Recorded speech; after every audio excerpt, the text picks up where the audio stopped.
How's everyone doing? Hey. 4 minutes, go! Go! So is Sherlock really gone, or are we going to get a different iteration of the character again? No one's... Do you watch the television show? No one's ever gone. Are they ever gone? It's a multiverse with all these Earths. They're never really gone. He said cryptically.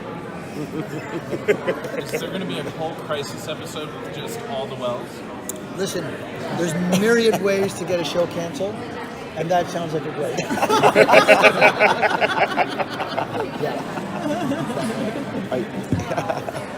Sherlock was such an Sherlock. It started like Sherlock. It was going to be so. It seemed like it was going to be just kind of like a comic relief character early on. Yep. How early did you guys kind of map out that character's arc, because he turned into something really fascinating? Generally, the way it works is in the off season. A larger picture of it is, which sort of leads to an answer. It's a little bit of a roundabout answer, but what do you got? You got all you got is time. So, Greg Berlanti, yes. Okay. So Greg Berlanti and I had done a bunch of shows together, and then it was like, okay, those shows, one lasted a season, the other one had the Sword of Damocles hanging over, it lasted 3 seasons. But when we started out on the Flash, he's like, play the Reverse Flash. I'm like, yes.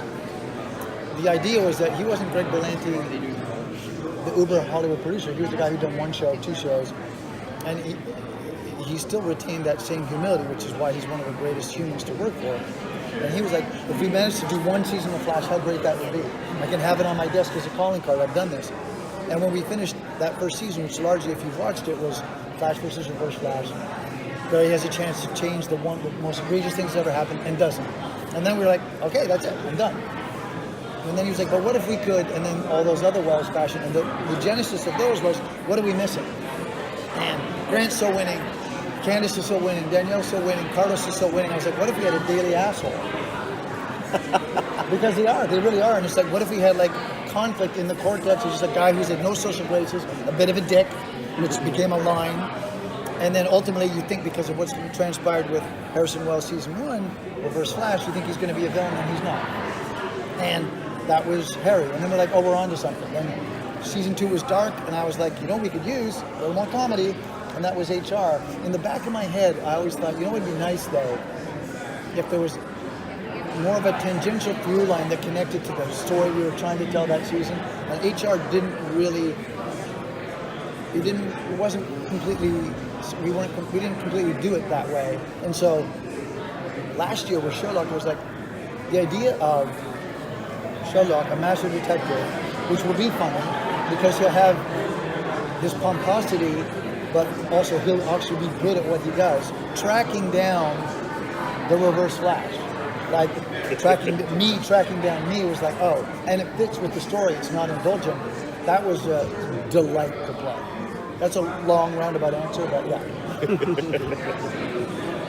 How did it feel going back to sort of the beginning again and being the Reverse Flash after a couple of years being other wells? Well, almost every year, if you look closely, almost every year, that yellow suit's coming on, and so,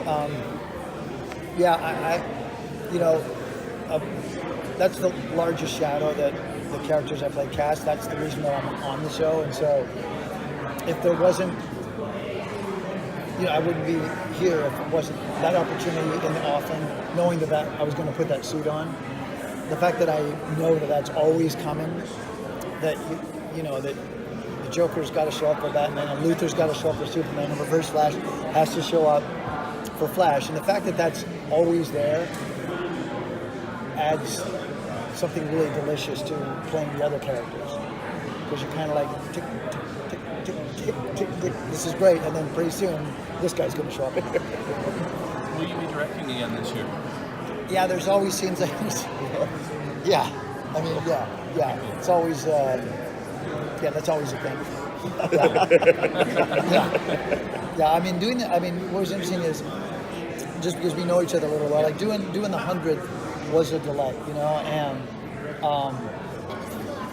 they give you a lot to do the 100. You're allowed a lot of leeway, and you have I should probably just say they give you a lot to do the 100. And so that way there's no I just want to make sure that when I'm doing it that I'm getting a chance to accomplish the same sort of things that we're allowed to accomplish with the 100. That's all. That's cryptic too. I'm just leave it there. You guys don't get to have all the info. You don't need all the info. It's a delight to direct a show. I will say that. I love doing it. I love working with these guys. Grant's always like, that's my favorite 2 weeks of the year. You know, we have a report that if you can see as Flash fans, it's like, you know, it's all because we're like older, younger brother, but it's a lot of like, that was unbelievably bad. Do that again. And he does it like, that was unbelievably good. That kind of thing. Like he's, you know, Grant and all of their cast, like if you've been to set and you've talked to them a number of times, you know that not every cast is going to sit at your table and get along and genuinely like each other. You know, like that's a rarity in television, and maybe they don't understand how rare it is, but I remember talking to Mike Farrell, the actor that did MASH, the television show. We did a television show together, and he once said, I asked him what was MASH like, and he's like, season 9, on the Friday, we would talk about where we were going to get together for dinner on the Saturday. He said, can you imagine that? Season 9, that's what we thought of each other. And he's like, that, you know, at the time Mike was in his 60s, he's like, that's, I know enough now, he said, to know like what a gift that was. And I think the fact that on our off days, there's the same sort of vibe with our group, like who's getting together, who's, you know, it's again, it's all fleeting, but the fact that we get to have this on a long running show is special.